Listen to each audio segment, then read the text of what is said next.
Hello, and welcome back. Northstar here with another episode of my Avorion Let's Play. Now, um, it's been a little bit. I'm tired. Thought about doing this or my Wildermyth Let's Play, but in Wildermyth I have to actually make role-playing decisions. And my long COVID is being pretty brutal to me right now, so uh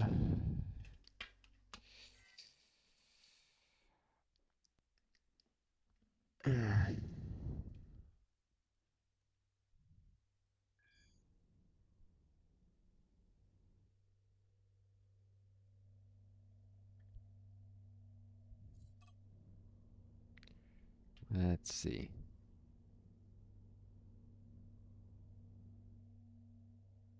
Yeah, that I said is pause. It's been a little bit. It's good to review the key bindings. Comma I put is select.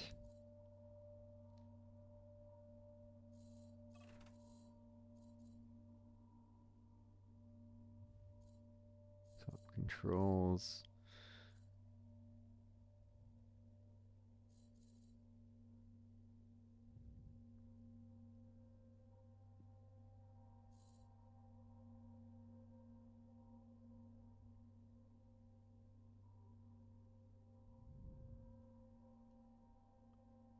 Hmm.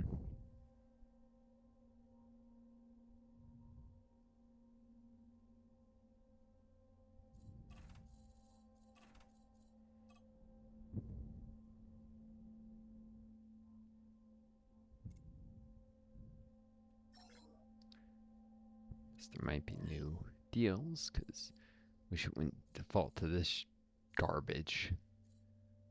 Reinforcements, transmitters, and stuff. Always insanely overpriced.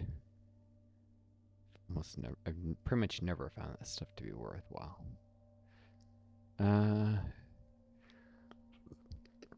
Heck, when you start to really want the map knowledge, it's cheaper to send Captains Explore for you. They'll even find stuff that's not on the official maps. Uh, bu- bu- bu- hmm.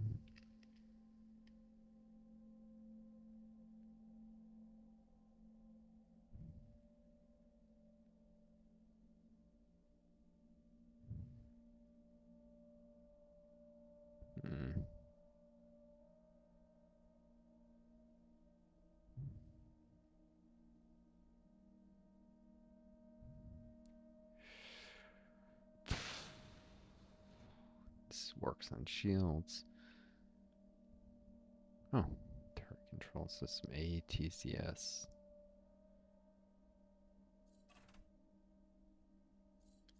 Hmm. 3.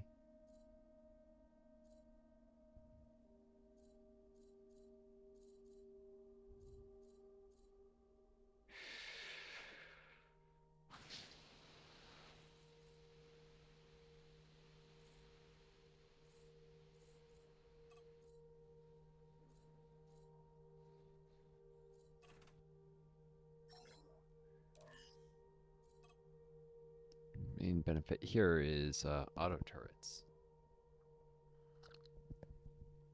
which can include point defense turrets. Right.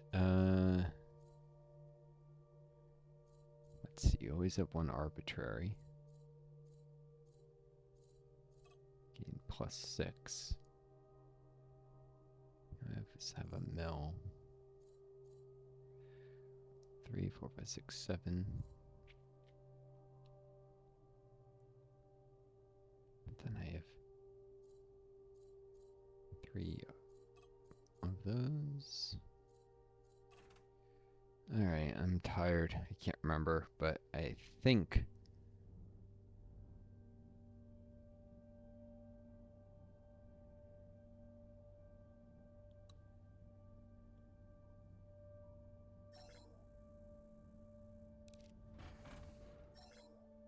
I think This is an upgrade.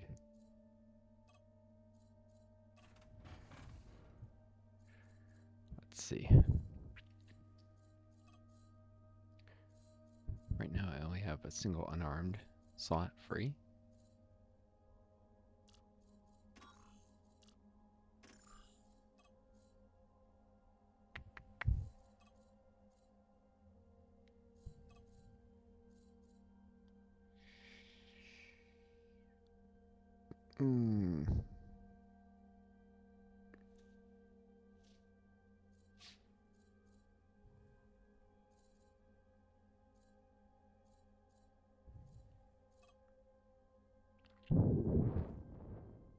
Didn't seem to change much, but I think it might let me shift a weapon into a point defense later.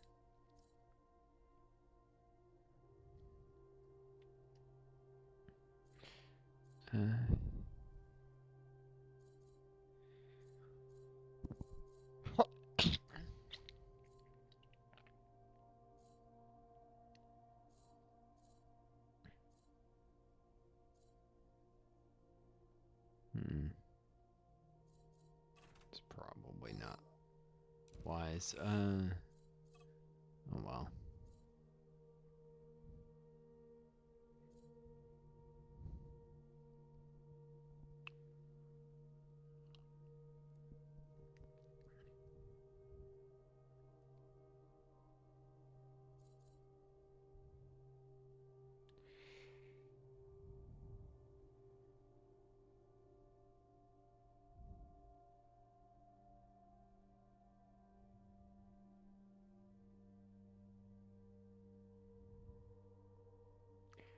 This thing does 90.7.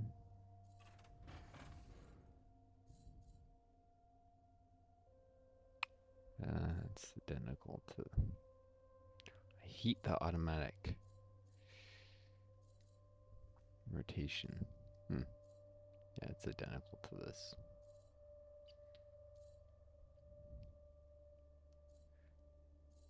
And my least effective. That's my least effective turret. Standard triple machine gun.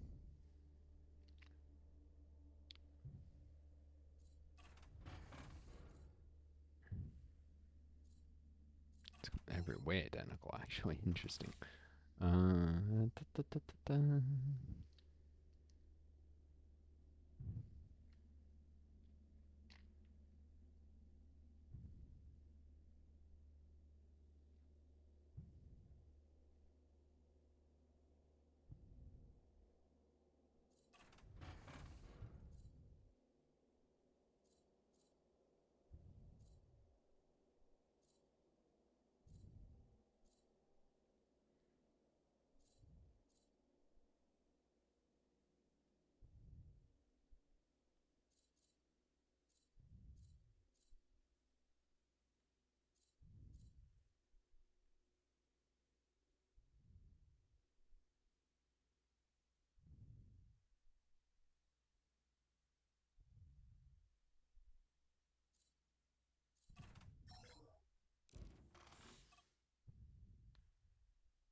It's a pretty decent cannon.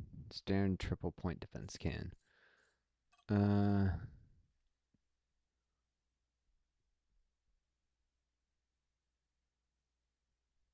Iron tier mining lasers.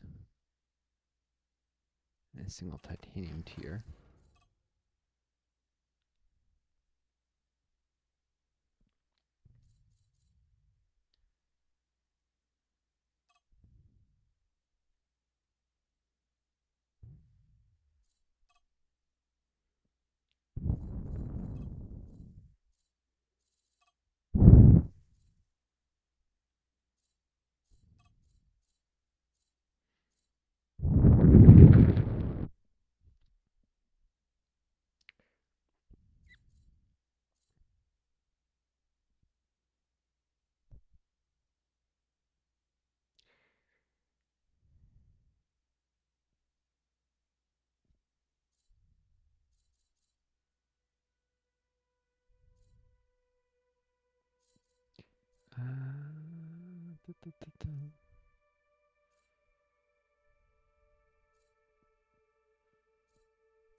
Yeah, I have some stuff I could sell here.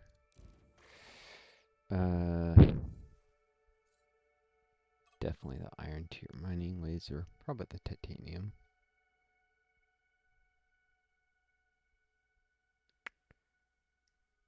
Extremely low tech chain gun here.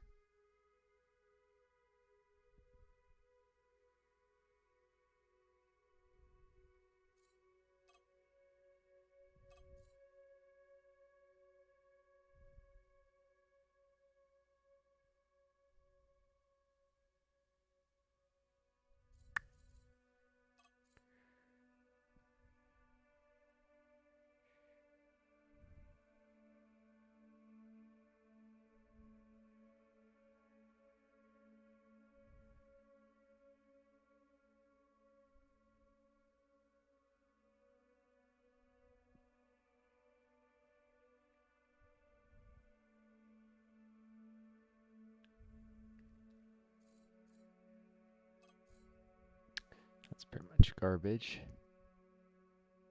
All right.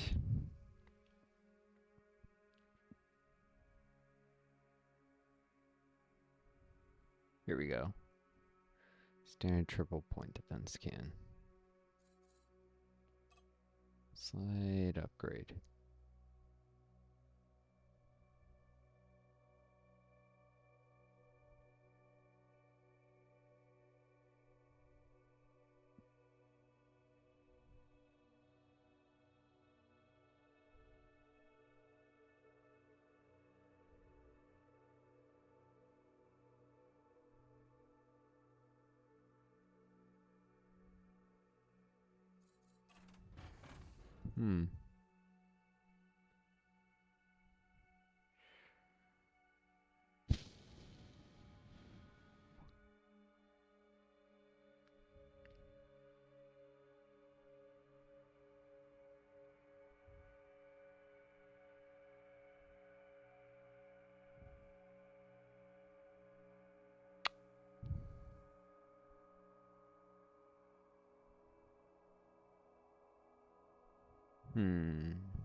Interesting.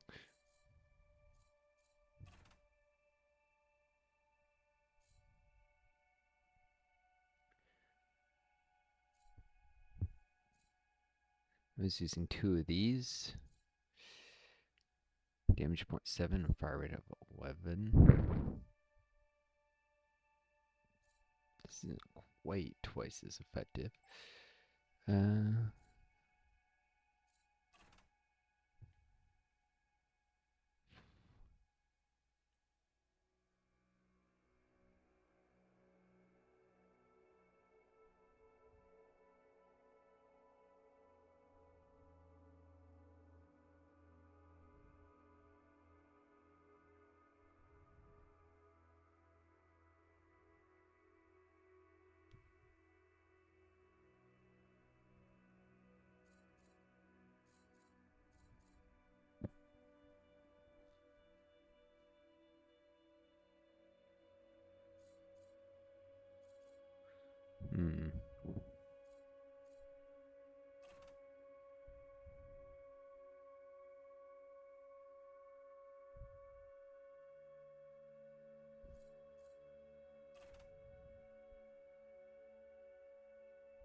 There we go, as far back as possible. That matter.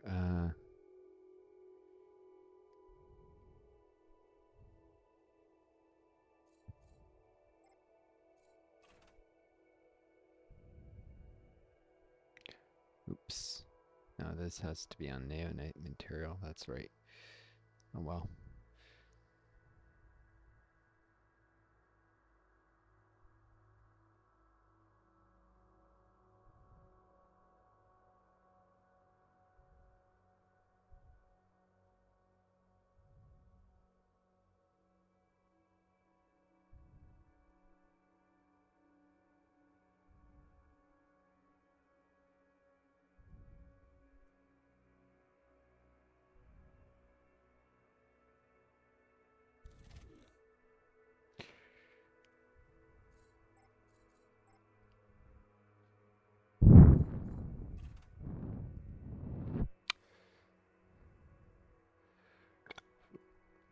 This will make room for a single 2-slot mining turret.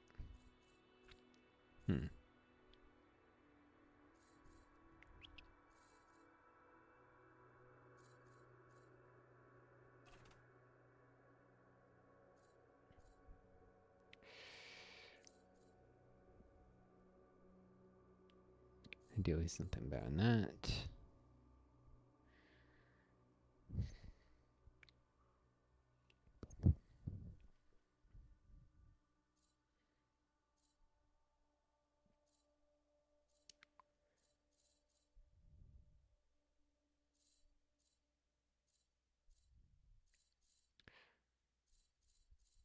Should probably do away with these.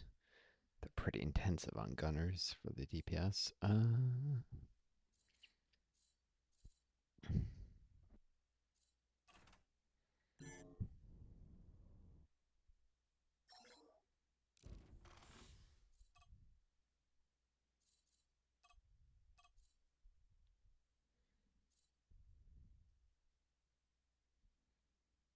Because this is low tier.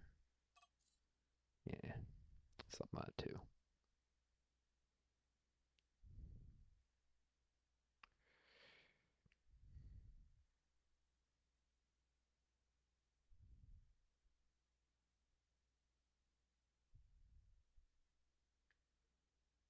So this is too intensive on the power. Should stick to uncommon or better for turret control.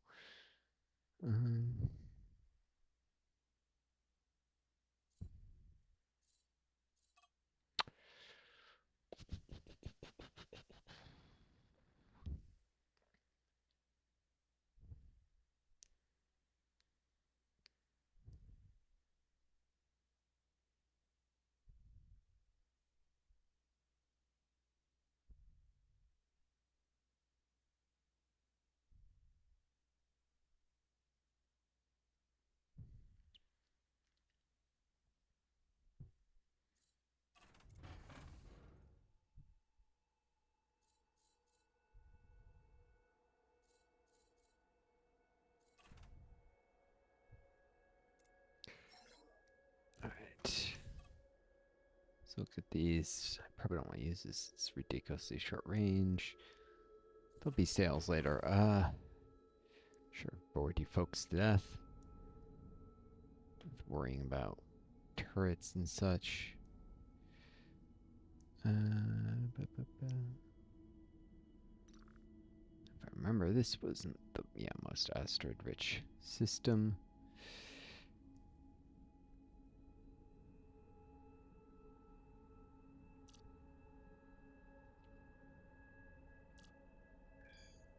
This one's probably better. Or this one, actually. Off the gate network.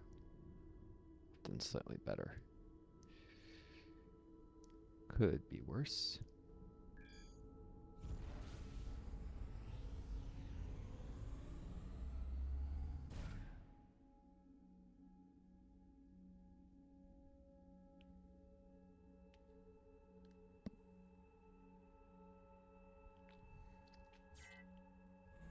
I almost used up all the energy I need to jump, partly because the ship doesn't have very good batteries. Relies heavily on power generation instead of batteries, which, if it can still make a jump, that leads to better performance in terms of being able to boost engines constantly without wasting resources on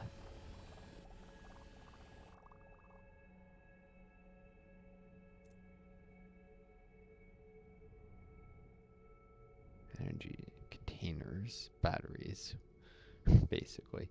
But if you can't make a jump, obviously, well, then you're screwed. I'll redesign this ship, but something that's quick and dirty, but works. I don't know, you get silly things. Someone was in the comments, oh, check out my 1.7 gigawatt iron-only ship. You can't get that kind of performance without stacking a zillion solar panels on top of each other, which is an exploit, or having an enormous unwieldy ship with solar panels extending way out into space. You're not supposed to hang in the iron sectors forever in this game. You're supposed to,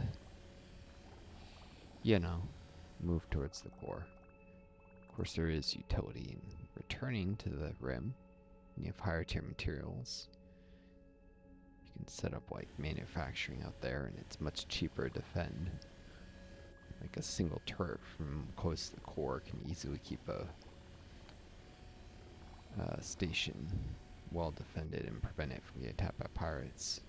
You don't need to worry about adding turret control systems, which at one point I don't think you could add to stations, but you can now and have been able to for a bit. Remember, maybe it's because I turned off some of the restrictions. Maybe you can't without turning them off, which is silly. No reason you wouldn't be able to add turrets to a station. Anyhow,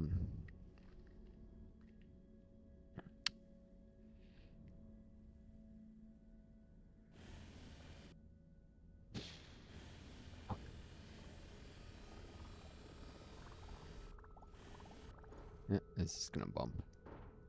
Stupid asteroid, because this does not have enough thrusters or inertia dampeners. Something I didn't bother enough with.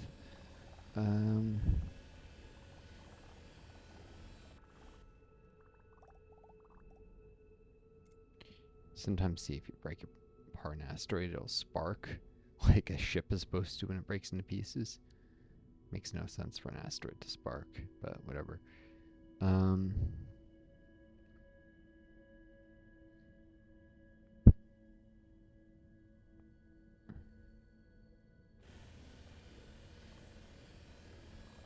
Okay, let's slice this down the middle and you'll see that happen.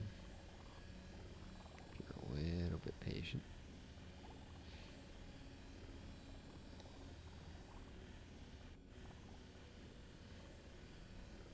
Anyways, it wouldn't be worth it if you manually...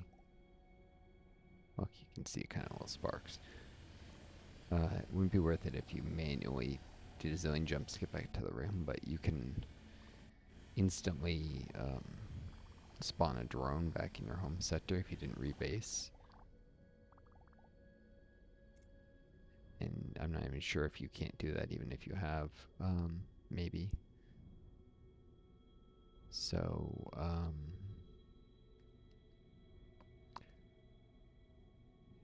what you do is you spawn a drone way back there and all your resources, they instantly teleport themselves across the galaxy.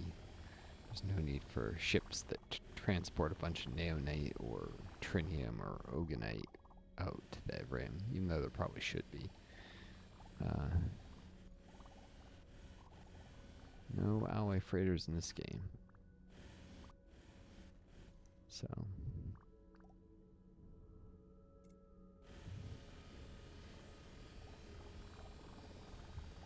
iron here, really good for inertia dampeners, and wow, I mean you can throw it You can throw stone on a station since it doesn't need to move. It doesn't ever need to hyperspace jump. I mean, you would do a station founder that's smaller, but you can build up once you got a station where it's supposed to be. Hold on. Sorry, wearing some old, relatively favored but kind of ratty at this point jeans, and there's a hole and there's scratching and itch, and it of course tore the jeans a little bit. Just proving I really need to replace these. I don't know. Problem is, jeans are freaking expensive, especially ones that last. Like, partly because all the different brands are actually owned by just like a couple companies, so it's really a monopoly situation, even though it doesn't look like it, because they all have different names and different stores. And so, you know, it costs like $40 or something for a pair of jeans. It's ridiculous. 50, 60 these days with inflation. I haven't gone jean shopping in a while, so I'm probably lowballing it. Way too much. Like, the cheapest brands don't last to the point where they're actually more expensive in the long run. Used to have better luck with American Eagle stuff being really durable, but not anymore. Their newest stuff is not as durable, and so not worth the much higher price comparatively. I don't know. Still have some older stuff from literally 15 years ago that's lasted. But now it's starting to finally get ratty. Which is a long time, obviously, for pants to last. As thin as I was in college, I never put on weight. Not that that helped me with dating or anything. Damari boy always been a little too thin. But though not right around the waist, it's more they just haven't enough muscle in my shoulders and arms and stuff. Well, and before I got long COVID, there was probably something wrong with my health. No matter how much I eat, I would never seem to gain weight, which sounds enviable unless you're literally trying to buff up, weightlift, and gain weight. I could eat like 6,000 calorie a day diets and still my weight wouldn't go up, which can only mean, since there's no, it's not like my body was burning through that many calories, that would be impossible. Almost certainly means that it wasn't being absorbed and it was just passing through my digestive system, a lot of what I was eating. So probably some kind of digestive issue. Along with a cough. I suspected that it might be like a mild form of cystic fibrosis or something I've had, because that would explain the poor digestive absorption and the cough I've had since I was like 20, which some of the milder forms have later onsets of cough, whereas the really severe ones affect infants, literally. That doesn't mean the more variant forms often don't get diagnosed correctly until much later. I did have, even when I was like 10, some breathing issues the doctor knows, so it could have been a precursor to the cough I developed at 20. Same thing. Same complex of symptoms, really, even if it wasn't a cough. I don't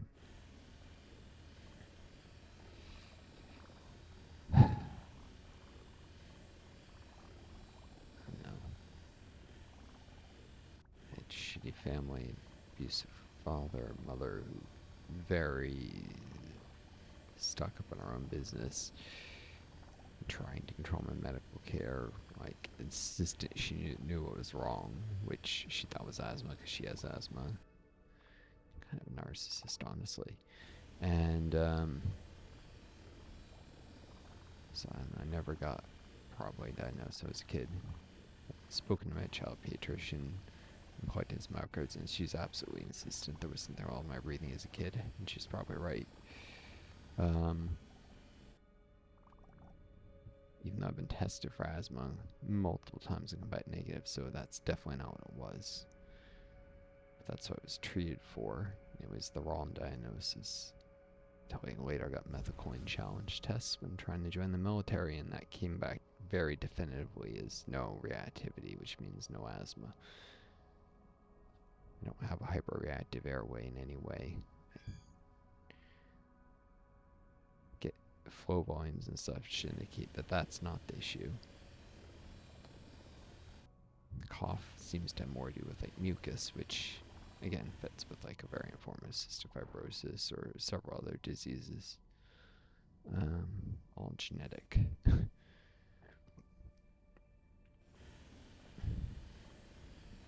But you know, I don't look super sick. Thinner maybe than I should be, but when you stack that with the long COVID, it sucks. Not in the best health. Also have teeth grinding.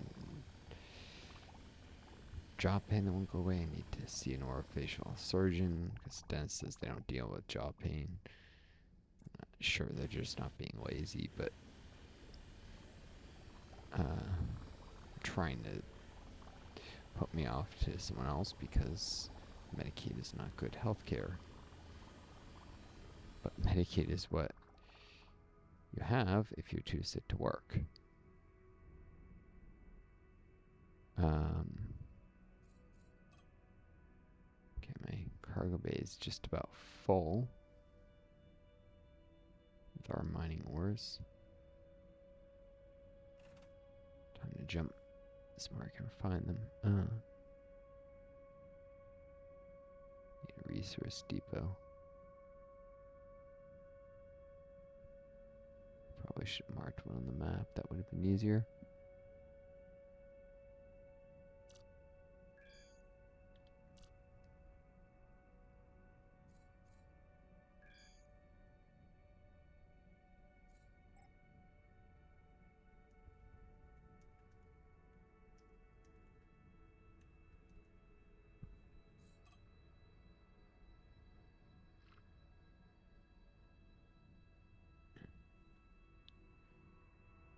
Anyways, in a hyper-capitalist country like US, you're born sick, or you become disabled from a virus, it does not matter. You're treated like shit, like you're not worth anything, just because, you know,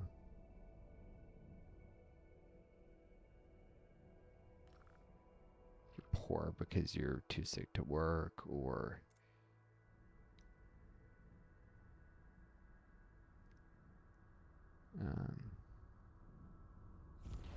before that, the illness puts a lot of extra stress in the body.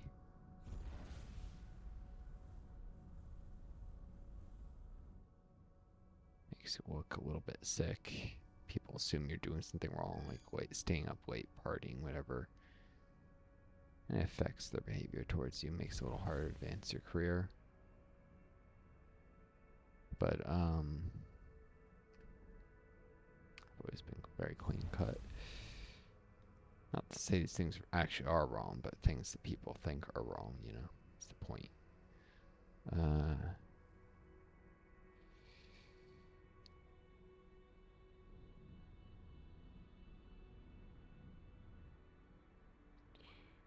One of the big ways I've been subject to a lot of bullying, and it's hard when you work shitty low-wage jobs already, because, for instance, I got stuck in a rural area and family did not keep promise to help me move out of that rural area after grad school, and I had been very frugal and not borrowed as much in student loans as I could have, so I didn't have as much savings as I probably should have. If I could just borrow up to the cap and had plenty of cash to move to where there were jobs in my field. I should have in hindsight.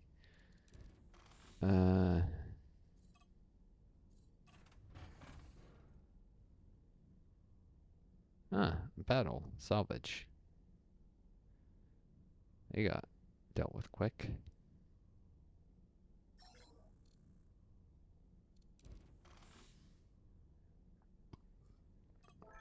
Cool. The resource depot takes a share of the resources for themselves. I guess they resell it. These are mine jobs, but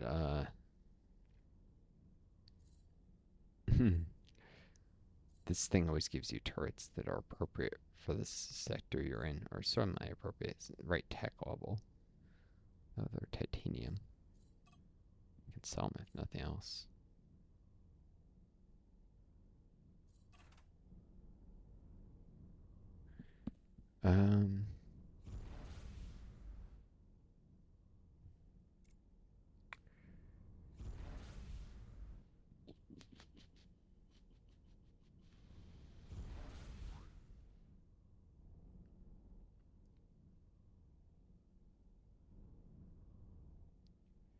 Anyways, most people aren't like that, but you work some really shitty low-wage jobs and you'll encounter bullies who will bully you because you look, well, physically weak because you've got a genetic illness that makes you very thin. Undiagnosed, but clearly something going on. And I was hard to see for a while. I was literally, because you need to have muscle for that. I was eating 6,000 calories a day trying to bulk up. I even counted. Help the dining halls often listed calories and things, and I would eat double, triple, quadruple serving sizes of things. But oh shoot, I need to sell resources at the resource depot to have enough money to buy stuff here. Is there anything worth buying though?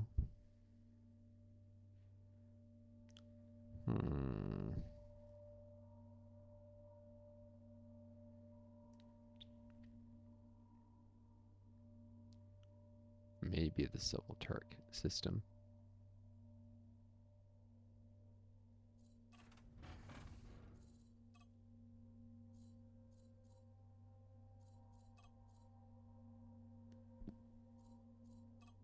It's worth noting. Could already install these slots. Not the mining crew, but the slots. Oh, they'll level up to be able to handle this eventually.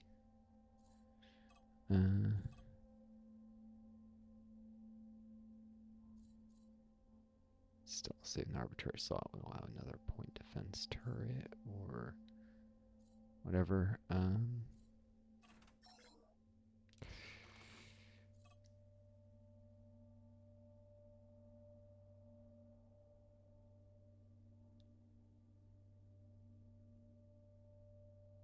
That's kind of expensive, but a turret control system.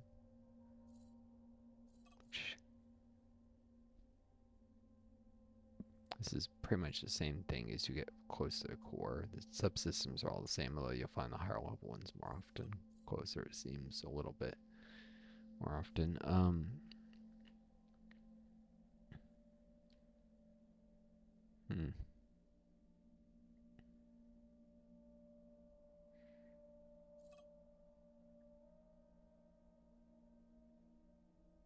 It's a titanium tier. I'm going to be moving to sectors where that's the lower tier materials, Naonite, before long.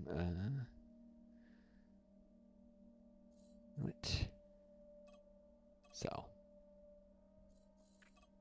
Sorry, person who is there just for the tutorial to give you free stuff. Not going to keep that.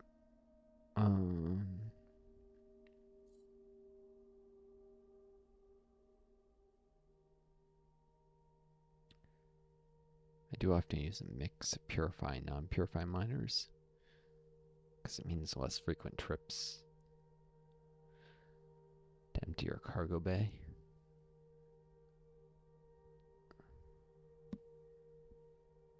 At least while I'm doing it. When I leave it to the AI captains. Yeah.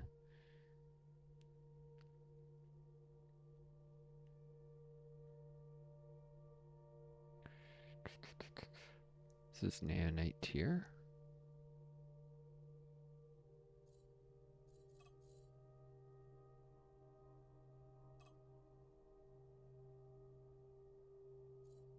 I have the miners for it.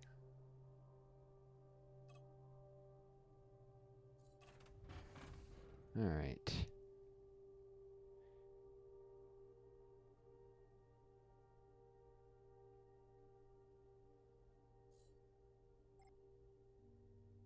It's a little short ranged, unfortunately.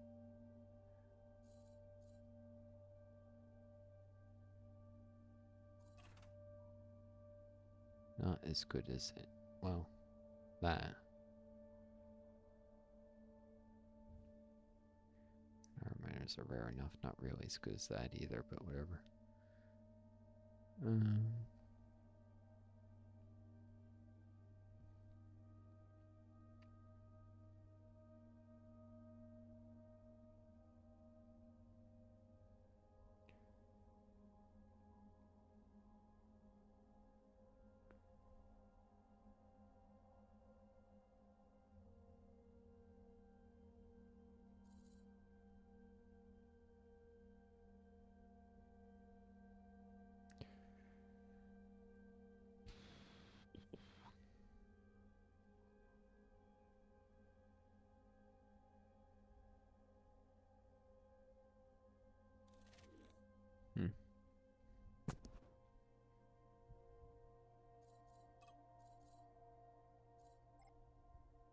There we go.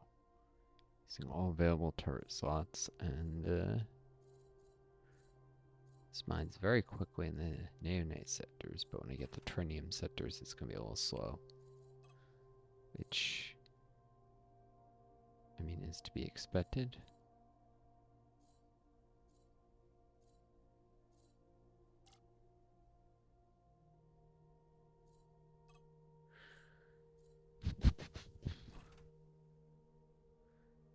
I forget how to do.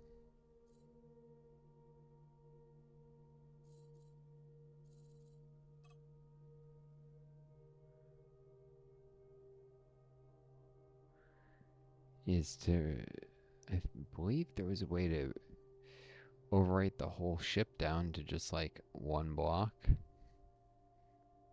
I'd like to be able to do that when I rebuild the whole ship from scratch at some point. Rather than having to strip each and every bloody block off to redo this, or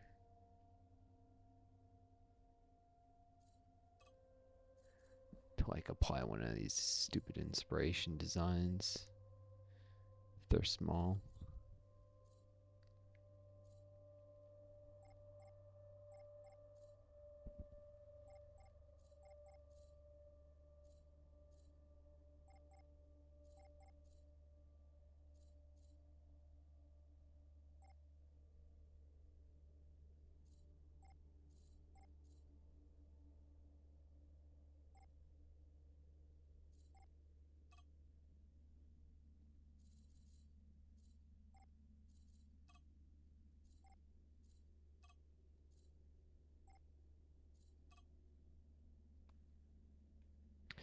Applying something like this probably doesn't have, well, it's got all the RAM antennas and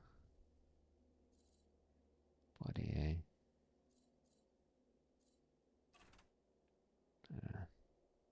Rebuilding the whole ship's gonna be a pain.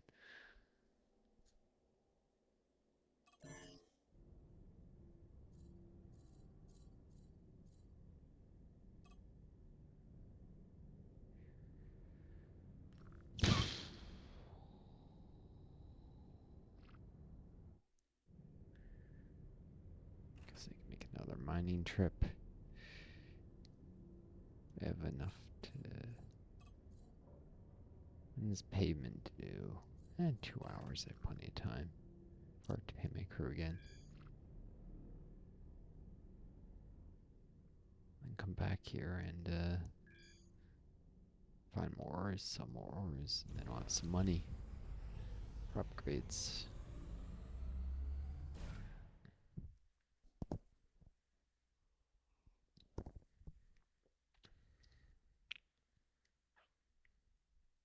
Or at least have some money before I hit core words and, you know, try and buy turrets that are up to date for those areas.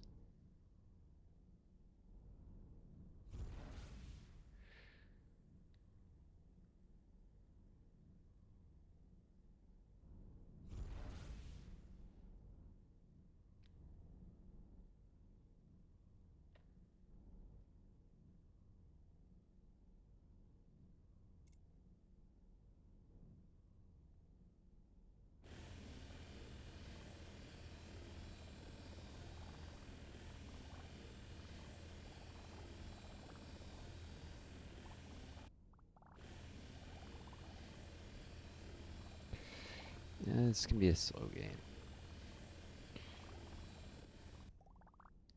Can almost be seen like work. Doing the mining and stuff, in the beginning. Last campaign I did of this, I was so glad when I finally was able to just start hiring a bunch of AI captains and not having to do so much myself. This is not that exciting after a while, the mining and even the combat.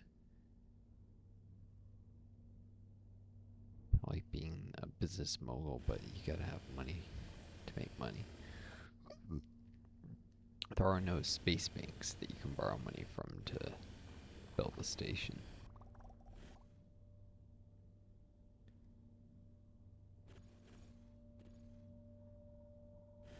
Would be interesting though, where and maybe they repossess the station if you don't make the loan payments or something.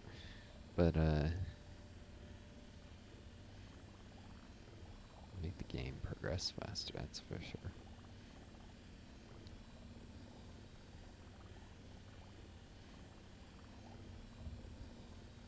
No, instead you just have to manually save up a bunch of money, which is not the way real businesses work.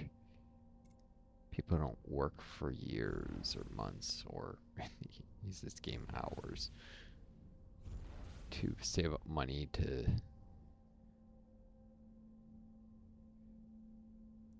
gain ownership of the means of production. No, they borrow money. And because of that, business owners are constantly in debt. And early on, they get in the habit of paying workers as low as possible because they have to just to compete and be able to make loan payments. And then later, they trying to increase their wealth because they maybe weren't paying themselves much in the very beginning. But then they're just in the habit of it, and they start thinking they deserve more than all the people under them, even after they built up decent wealth, made up for the years where they were not really paying themselves. The ethical thing would just be keep track of how many years where you're not really paying yourself, what your labor is really worth. Your business owner, figure out what would be a fair wage, account for that, and once you paid yourself that back. But heck, private ownership of businesses is not really a good way to do it. It leads to unethical nonsense all the time. It's much better if the workers own the business, which, yes, that's socialism, and that's a good thing.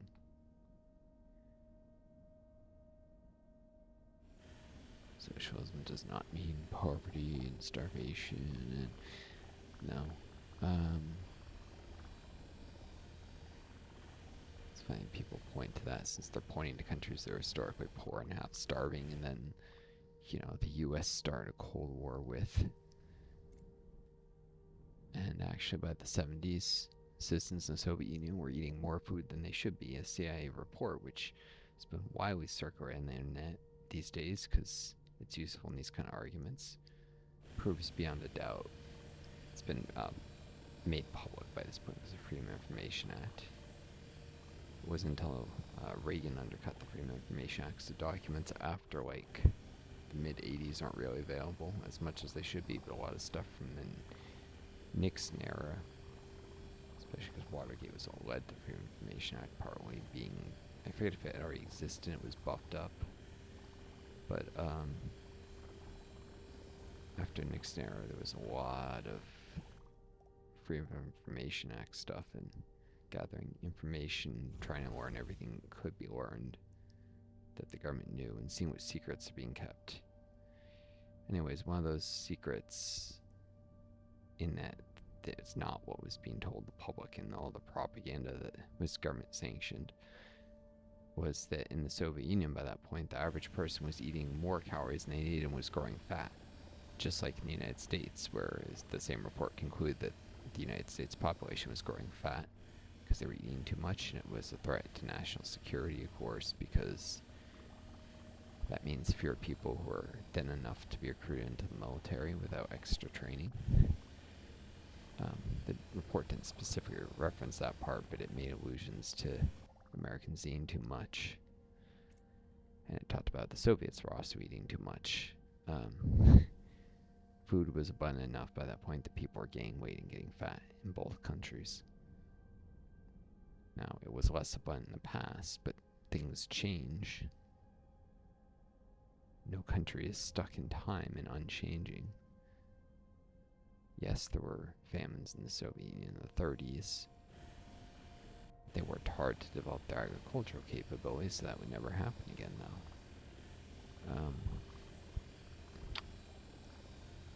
Part of the reason it was famines was an over-rapid modernization of agriculture, combined with trying to free up labor for industrialization, which meant not enough labor was kept in rural areas, at the same time as trying to increase per-person productivity massively with the modernization effort.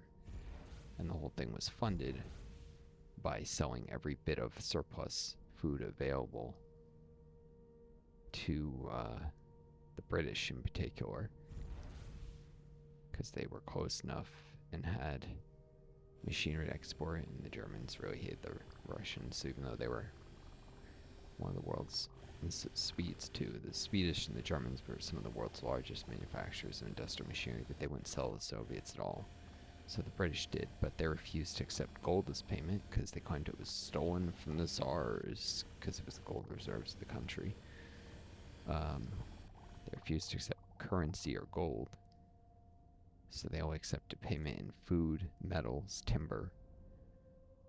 So the Soviet Union exported as much of those things as they possibly could to buy industrial machinery so they could build factories, so they could modernize their country, and also tractors and other stuff for the farms. So a combination of heavy export quotas that were set by the government and driving labor off the farms to bring them into the factories, with the idea being that the same amount of food could be produced by fewer people with all the tractors and stuff.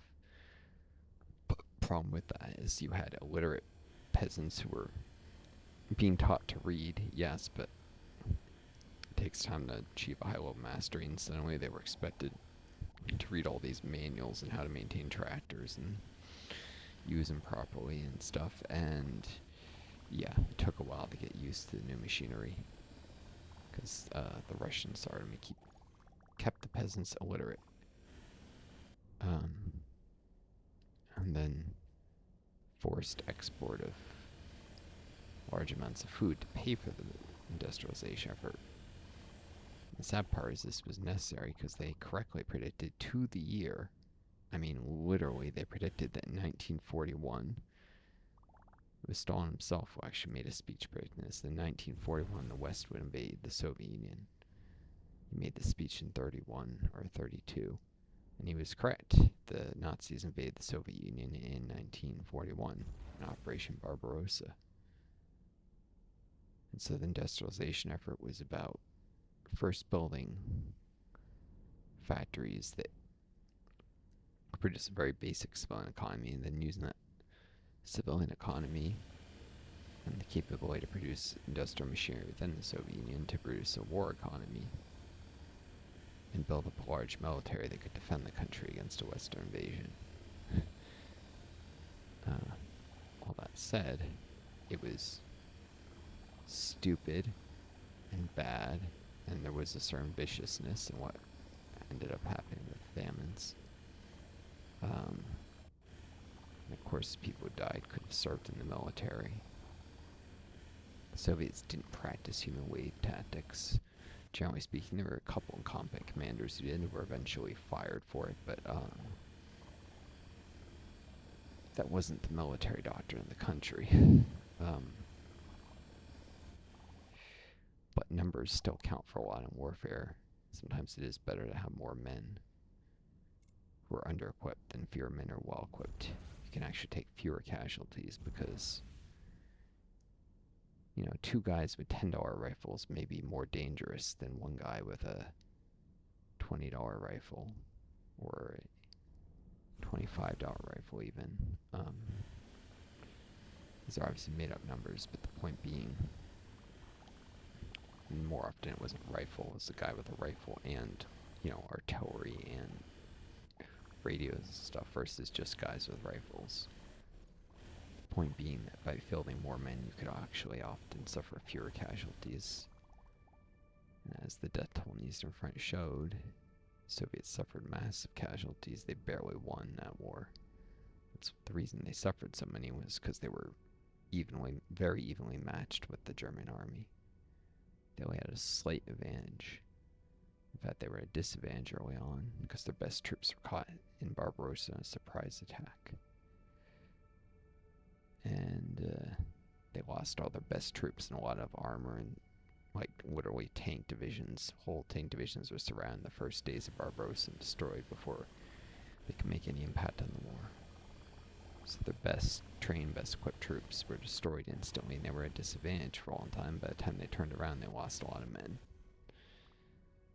By the time they trained new divisions that were capable of going toe-to-toe with the Germans.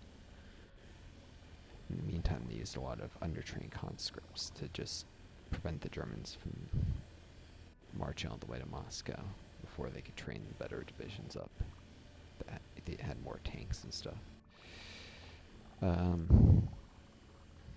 Where was I going with this? Oh, yes. So if they had better balanced, food and industrialization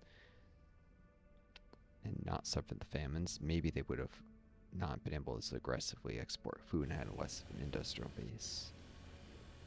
But they also would have had more people to serve in the military. Probably more support war effort overall, because, people who suffered a famine were obviously not very supportive of the government anymore. Afterwards, it fed, in fact, a lot of Ukrainian collaboration with the Nazis during World War II. There were many who served bravely in the Red Army against Nazis, but there were collaborators. In fact, the shadow that is still felt in the Ukraine war today. With the Russians feeling, some of them angry at the Ukrainians because shoot, I already felt storage in this ship. Where's our purifying turret, so I'll keep this up. I have diamonds. Interesting. I'm gonna dump the titanium ore and get as much Naonite as I can. Because it's more valuable. The diamonds and gems and stuff were probably rare drops from mining. Maybe they were salvage from combat. Anyways. So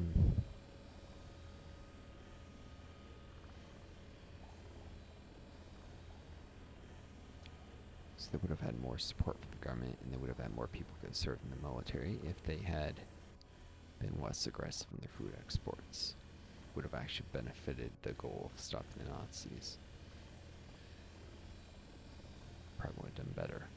And yeah, they would have probably taken more losses in the Eastern Front because the less equipped divisions, but they would have had more people to lose. And the increased casualties would have been less than the number of people die in the famines. So, it was not smart, not even justified, but it's understandable why they thought it was a good idea. You can understand why people make bad decisions and do nasty things, even if you don't agree with it and condemn it.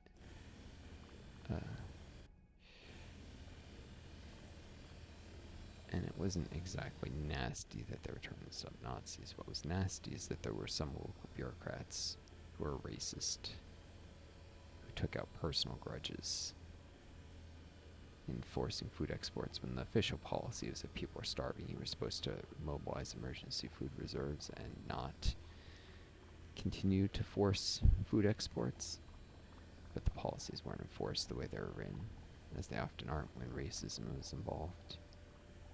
You can look at the history of segregation in the U.S. South and stuff, where policies were sometimes written in ways that sounded on paper like they weren't so bad, but then were enforced in vicious ways. Like literacy tests. In theory, sounds like a great idea. Only people literate can vote, but then black people were, the tests were enforced against them in ways that were unfair, or they'd be told they didn't read something correctly when they did, or they'd be put under more pressure. They were intentionally ministers in a way that would guarantee that a smaller percentage of black people would pass the test than white. I mean, with equal education, there were a lot of undereducated white rural folks, so it wasn't like anyone who was white was well educated. The tests were not administered fairly. The Jim Crow South, which is to say, policies can be written in ways that don't sound bad, but enforced in ways that are unfair and wrong and cause harm. And there was some of that in like Ukraine and with some of the Soviet bureaucrats, and some of them actually went to prison for this. Some of the worst offenders, but not enough of them. Soviets didn't completely allow this to go on, but they didn't do enough about it. Of course, they're neo-fascists and such will try and deny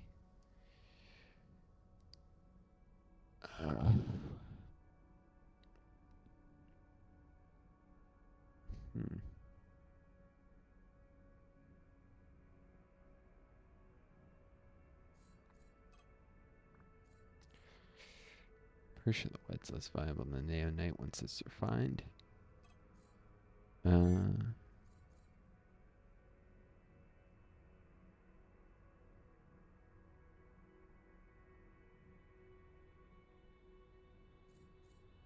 Definitely the ore.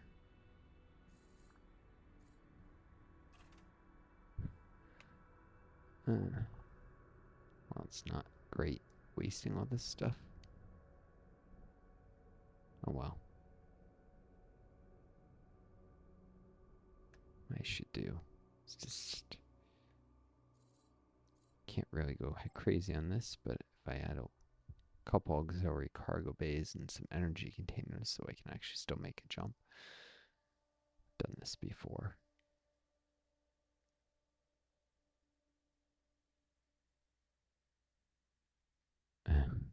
Oops. Don't have the credits for a mini.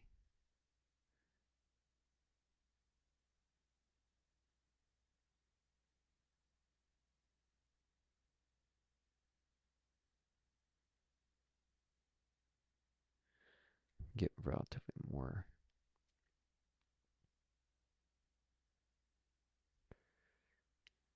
cargo space if I make this closer to cubic.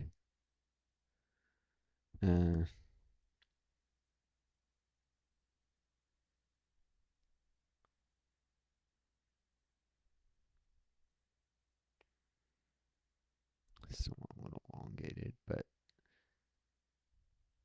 a little extra cargo space and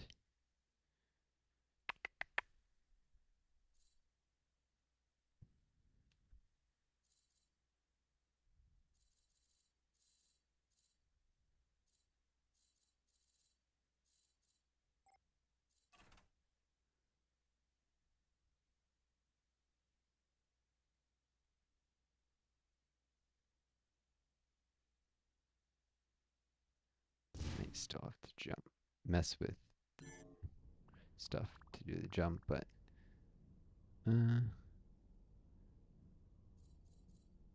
still don't want to dump the minerals and the titanium ore and get as much of the Naonite as I can.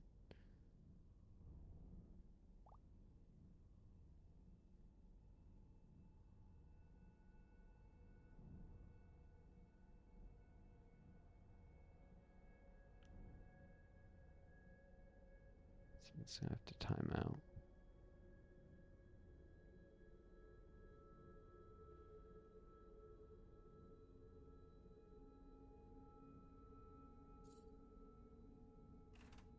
Empty cargo space 0. Alright. I keep wasting stuff, but this is the most I can fit my ship. I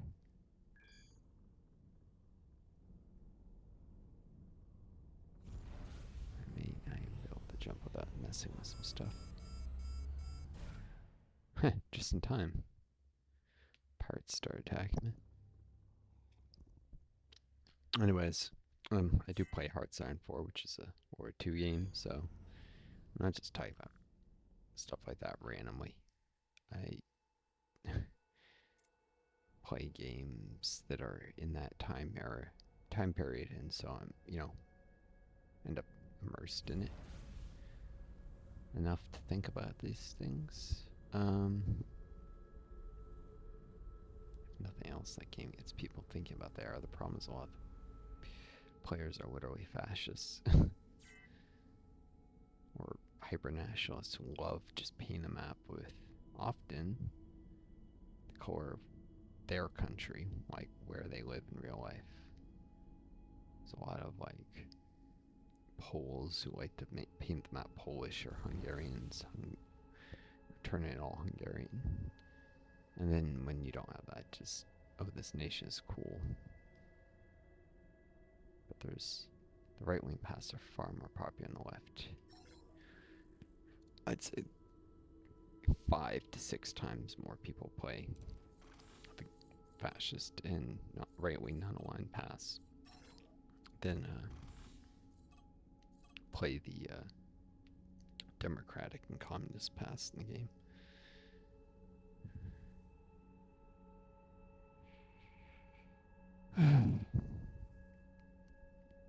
There's 1 or 2 left-wing non-aligned paths too, and those aren't really played either. They're rare. Non-aligned usually means authoritarian in the game. I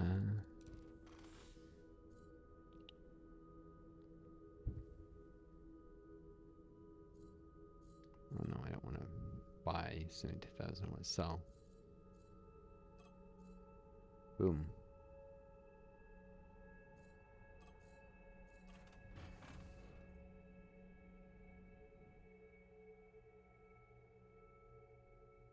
Alright, and get rid of these because they're just sitting there vulnerable, be easily shot off.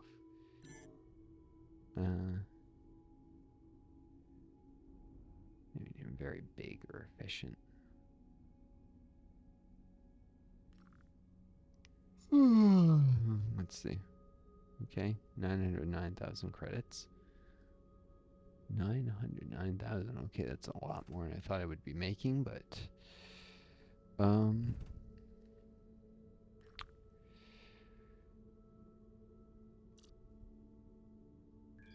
think the pirates will be gone when I jump back in the sector. We'll see.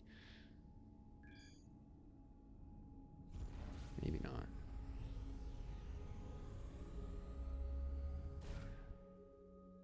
Do I have point defense guns? I probably should have left them active in case they get jumped.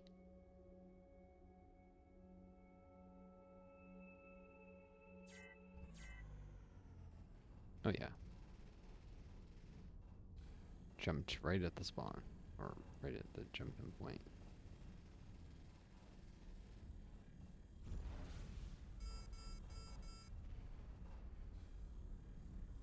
You can shoot torpedoes at me, but I'm going to outrun them because this ship is ridiculously fast.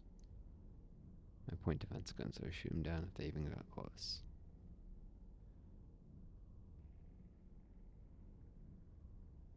Alright, well.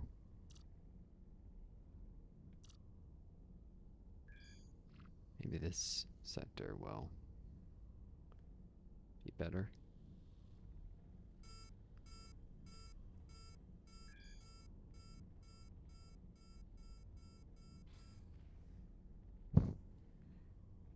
Thing can't even catch up to me.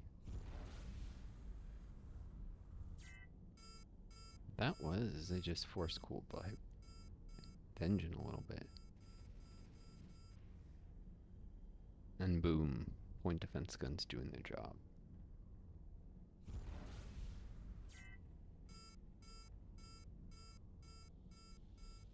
As long as I keep putting reasonable amounts of distance between me and the enemies, PDCs have plenty of space to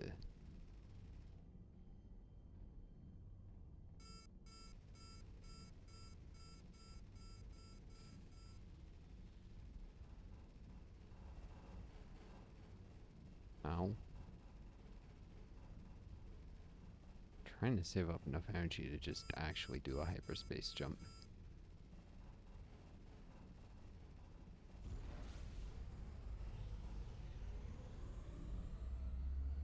Nope. Time to mess with, I don't need thrusters for this.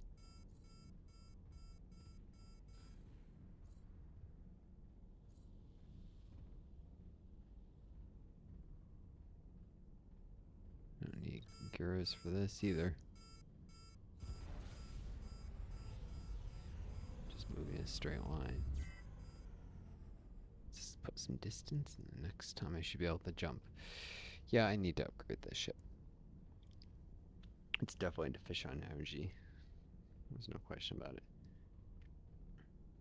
I don't think it uses Naonite generators, which would generate more power.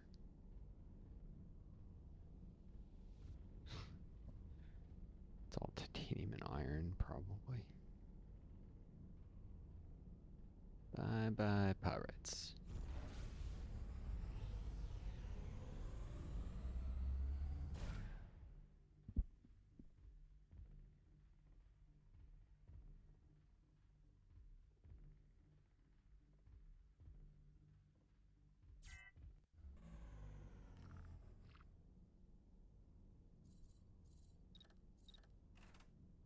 Where am I? See a couple miners. Okay, it's just another mining system. Yellowish. I was facing away from most asteroids. The PDC is on in case of more pirate nonsense.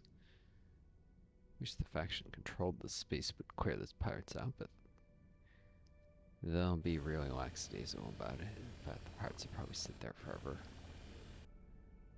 If I wanted to mine there again, I'd probably need to come back with a ship that's stronger. Say that. Oh, these are freighters. I was gonna say, is there a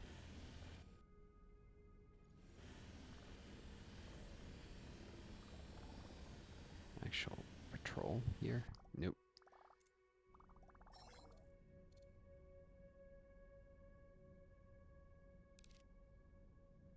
Oh. That does tell me where the home system is of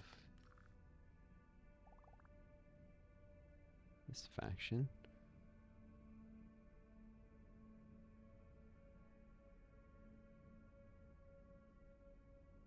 I think that's the home system. Dark Flame Alpha, maybe? Maybe not. Maybe somewhere else. Anyways, that's something in my map.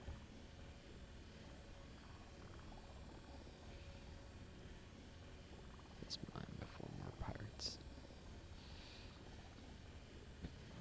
I'll upgrade the ship before I jump. I just have to rip up everything. There's too much, what I call technical debt. Unfortunately, this game doesn't have an easy way to recycle an entire ship. You can delete it, but you'll pay the founding cost again. Guess that's only 500 iron for the first ship, so it's not bad yet. That would kill all the crew on board. That's the problem.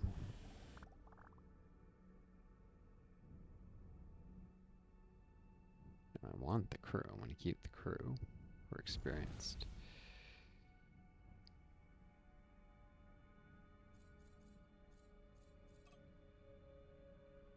You can see some of them leveled up to level 2 and 3 and such.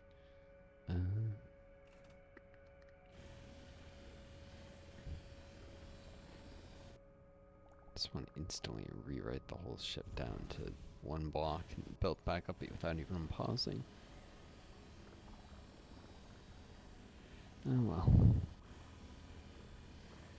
That's the play from the depths, which has no crew to worry about, so you can just delete a ship or whatever. Easy enough to rebuild stuff in that, if I remember correctly. It's been a while since I played that. Because my long COVID memory issues, I've probably forgotten how to play it entirely by now. But it's got some similarities to this game. It's a ship builder, except you don't mine. It's much more combat focused. It's like on a planet, watery planet that's kind of Earth-like.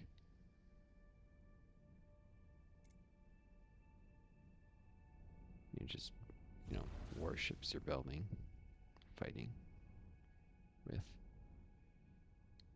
It's like a voxel game though, and it's got the conceit of like the minimum block size being a meter, which obviously creates issues with the thinnest armor is 1 meter, and that's considered to be thin armor. Ridiculously unrealistically thick armor on ships, and you have to build ships to enormous scales to get realistic ratios of skin thickness to empty hull volume. That's buoyant. The game partly tries to deal with this by making every materials unrealistically light, but that creates issues of its own. A better shipbuilder would just have the ability to build, like 10 millimeter thick aluminum walls and stuff. Have a ship that's realistically thin, and then armor belts. Like maybe the thickest armor belts are like 150 millimeters in real life. They're not of steel. It's not nearly on the thickness levels of 7-meter thick armor, which you might see in that game, for instance. I'm not even kidding. 7-meter, 7,000 millimeter. That there was a ship with armor that thick in real life. First of all, it would sink. And second, if it floated, be darn close to invincible compared to the weapons that are currently in use. Of course, it would also be insanely slow or burn enormous amounts of fuel. It wouldn't be cost effective to build either.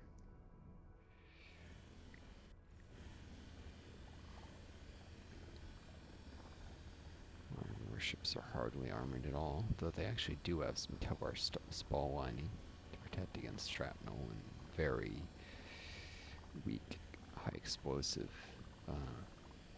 weaponry that only dents near a ship.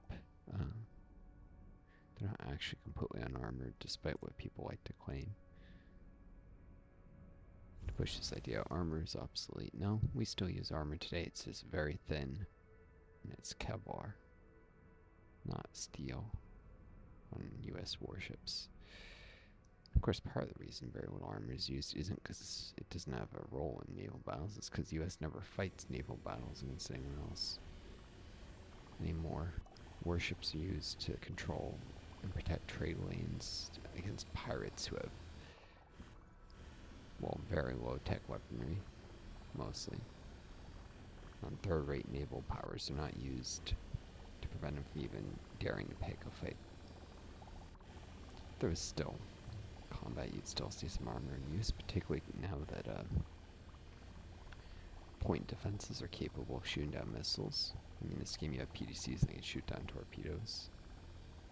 You can think of modern warship meta as a lot of torpedoes, and their PDCs can actually shoot them down.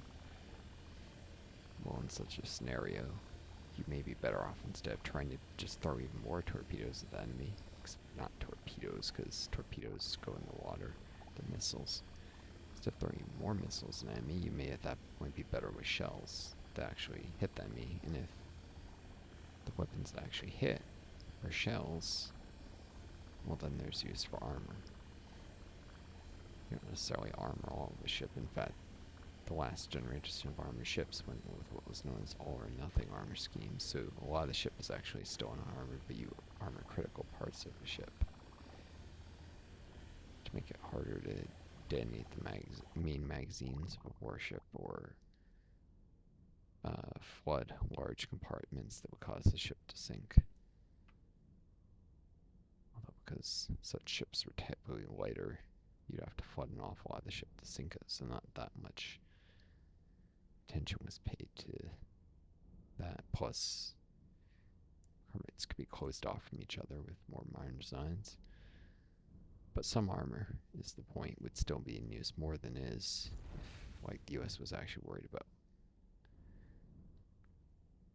fighting anything like the World War II prolonged fight for the Pacific again. It's not what the U.S. faces. It faces third-rate naval powers, and even the Cold War it faced a war that was mostly a matter of intimidation, where having more ships was probably better than having ships with fewer ships with heavier armor that people had grown to think was obsolete, so even if it wasn't, it wouldn't scare people that much.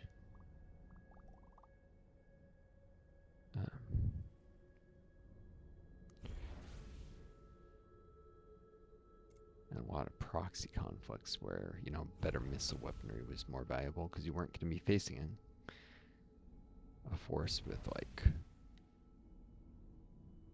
high-tech close-in weapon support systems, which also there are land versions that can even shoot down missiles from ships that are, you know, targeting stuff on land. It was going to be third world powers trying to crawl out from under the boot of U.S. imperialism with Soviet aid, and the U.S. trying to bully them back into submission. That was a lot of the Cold War conflicts. It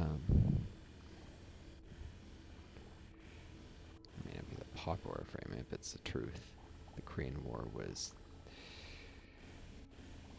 the United States essentially formed a puppet government in the southern half of the Korean Peninsula. It was a puppet government. The U.S. did not allow free peninsula-wide elections because CIA reports told U.S. policymakers that if there were free elections across the entire country, the communists would win them, partly because the majority of the population lived in the north. It'd be the equivalent of trying to argue the U.S. shouldn't have free elections, though, because the flyover states would lose to highly populated coastal states. So without implementing some kind of undemocratic system where the South would get more than its share of votes, there was no way to ensure that the capitalist side would win that election. The U.S. wasn't willing to have free elections if it meant losing. So it delayed and prevented elections until, after many years, the population in the South was sufficiently indoctrinated they felt they'd vote for the U.S. side by overwhelming margins, and then they offered the elections knowing already that at that point, having established a puppet government and denied elections for so long, there was no real confidence that the elections would be free and fair, and no one was going to agree to it. But knowing that if it somehow did happen, they might actually win at that point. But the elections should have been held immediately after World War II, and at that point the communists would have won, because they had just played the pivotal role in kicking the Japanese out. So, anyways, the U.S. established a puppet government, and it was a brutal military dictatorship that was established. It wasn't like a democracy, despite South Korean republics repeatedly calling themselves republics. The South Korean governments, they weren't republics at all. They were brutal military dictatorships. South Korea didn't have real democracy until the 80s, when the military dictatorships were finally overthrown and replaced with a republic. Through peaceful means, not like y'all would have heard if there had been some kind of civil war or something. No, it was a movement of mass protest and nonviolent resistance that achieved this, kind of like the civil rights movement in the U.S. And the U.S. actually, similar to the way that people fought for protested for civil rights were called communists, and by the way, Martin Luther King actually was a socialist.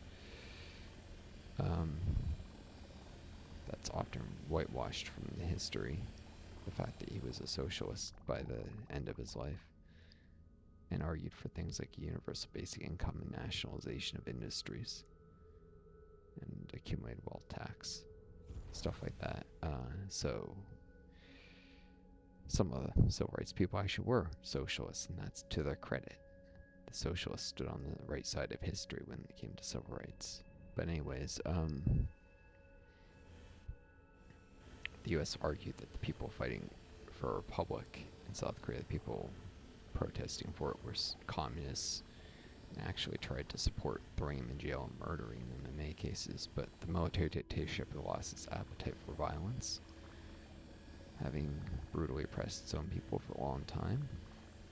In fact, we now know there were literal slave labor camps earlier in the 80s employed by the military dictatorship, where the mentally disabled and the homeless were rounded up and sent to these essentially concentration work camps. There were concentration camps. Many of the early Nazi ones were work camps as well before they became extermination camps. So more in the style of the work camps than the extermination ones later.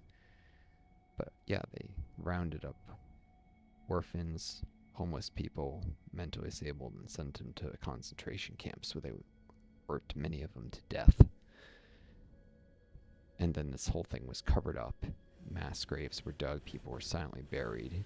It became illegal to talk about it in the news. People were murdered or thrown in jail for life for trying to talk about it. There have been reconciliation committees and attempts to arrest some of the people who were responsible for this in modern times. Because again, South Korea is now a republic. But it wasn't for the longest time. It was a brutal, evil dictatorship for many, many decades. It's to the South Korean people's credit that they got rid of that. And to the US's internal damnation that we tried to stop that from happening. And tried to encourage the military dictatorship to engage in a brutal crackdown. As I said, they lost their appetite for violence. But that's often how democracy comes to a country that's under authoritarian rules. Authoritarians are just sick of it. Too many of the ordinary rank and file people who would be asked to murder and beat and such just don't want to do it anymore. These are the neighbors, their friends, and they say no. Or they say they're doing it, but they half-ass it more often. And then democracy actually comes to a country sometimes. That's what happened in South Korea. Surrender or be destroyed. And then he says, nah, I was just kidding. Be destroyed either way. You can't actually surrender to these parts, even if you want. He doesn't seem to be going for me, though, yet. He's going for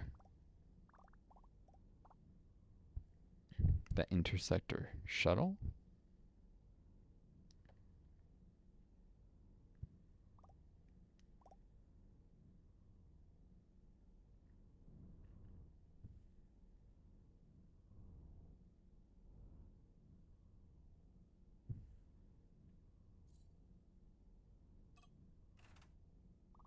Come on, Naonite ore.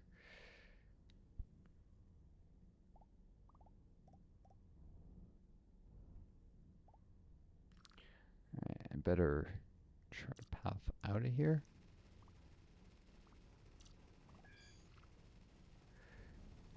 Now.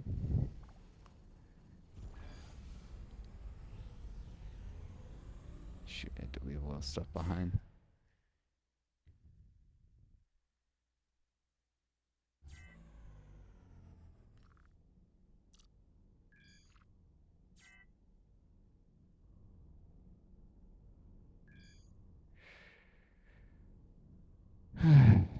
Anyways, I know some of this is that stuff I was saying is history some of you have never heard. You may even think I'm lying, but I'm not. You can look it up. There's a lot of people who attempt to expose this stuff that they won't teach you in school, but not because it isn't true, but because often which textbooks are allowed in high schools, for instance, are heavily censored. There's a lot of if you try and bring in a textbook that talks about these kind of things, because there are textbooks that do. Not many, but some. You'd be accused of being a communist, and you'll get a local. You get a PTA meeting, and the teacher tried to put that textbook in the curriculum, be fired and stuff. There's a lot of very mundane, just pearl clutching parents who sense, or without any government or anything telling them to do it, what's actually taught in schools.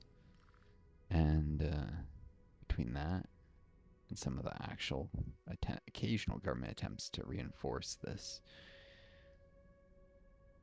or tamp down on any kind of exposure of the crimes of the past, and attack publishers sometimes who write books, who publish books that are particularly expose these things, or authors even more than the publishers. But there are a few publishers who will really focus on specialize in publishing things that go against like the government narratives, because a lot of publishers won't want to touch it, because they know the government will come after them. And so some of these specialized publishers do come under attack occasionally, like politically motivated tax audits and stuff like that. That happens. Not that often, but enough to scare people into thinking it'll happen to them. The fears are probably overblown, because at least until the Trump era, the government couldn't get away with that much oppression, or else there'd be questions asked. But it's enough for most publishers who want to maximize profits, not risk that it might even happen to them once. They're not all that principled, always. You know, capitalist entities maximize profits, they don't maximize morals. But the point is, there are people who talk about these things. There are books written about it. There are online articles. You can look up search terms like crimes or war crimes or crimes against humanity committed by the South Korean military dictatorship, and you will find stuff on it if you use the right search terms. You can look up the brothers' homes to give you a specific term, which is the name of one of those concentration camps run by the South Korean government before democracy came to South Korea. Actually, I think continued a little bit into the Republic era before it was stopped. You can look up in the 90s, this is during the era of the Republic, slavery of mentally disabled on salt mines off the coast, or salt farms, like producing sea salt off the coast of the South Korea on some small isolated islands. Some SEAL police rounded up some mentally disabled people who were often living semi-homeless, like in shelters. And they sent them to these salt farms, and they were worked as essentially slaves. They were beaten on a regular basis. They had no freedom of movement. They weren't paid anything other than food, really, or a little bit of money that was immediately clawed back as rent in what were essentially company towns. But they're not just wage laborers when they're being beaten. They were slaves. They weren't allowed to leave. And there have been lawsuits filed about these things. It's not like people have sued. It's not like nothing's been done about it.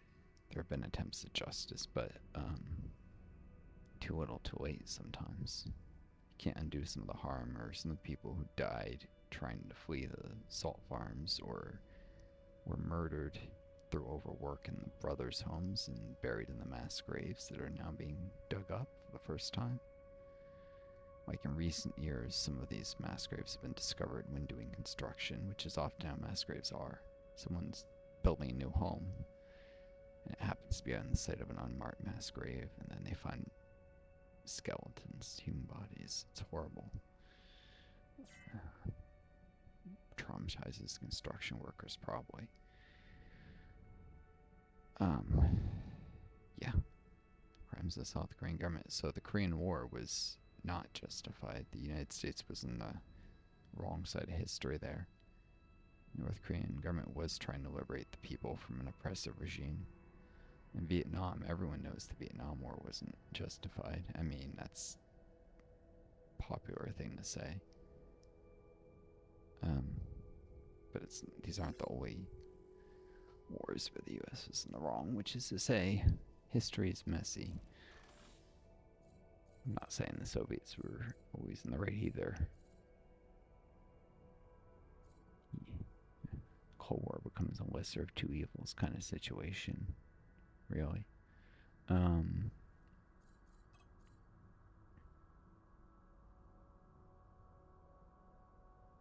think an honest look at it will reveal that, well, the communist socialist side was the lesser of the two evils. It was not without its crimes. But capitalism has killed more people than socialism.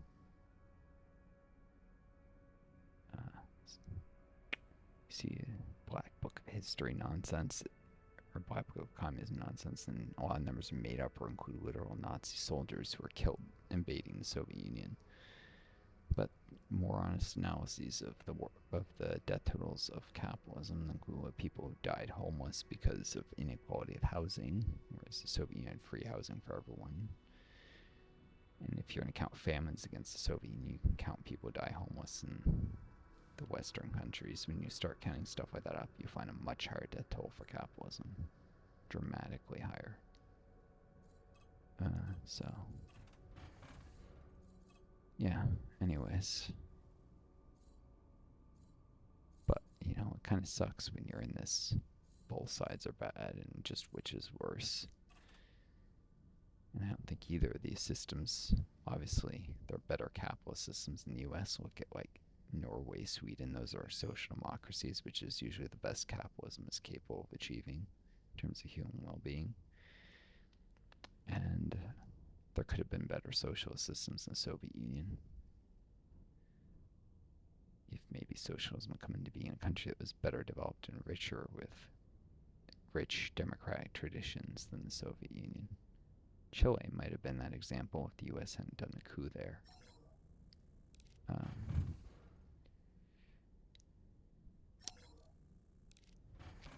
Murdered the people who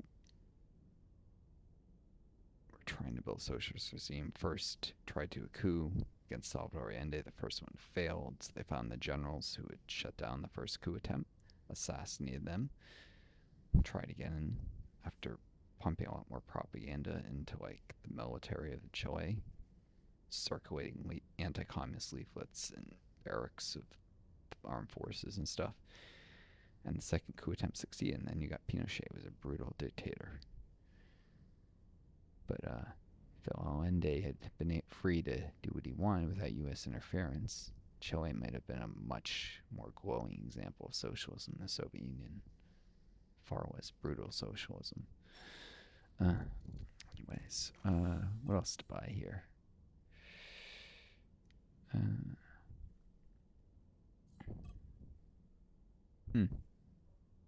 Mining subsystems,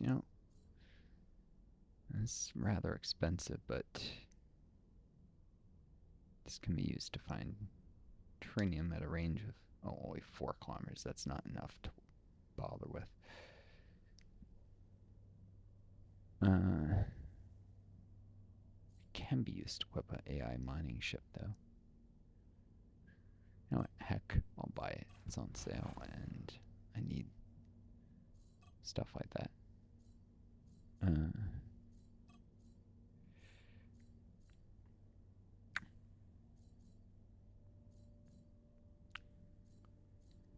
Alright, well, next time I play, I'm going to have to upgrade the turrets with the ones I spot. I can do that real quick before. Holy triple chain gun. Oh, they require Naonite. That's not good. I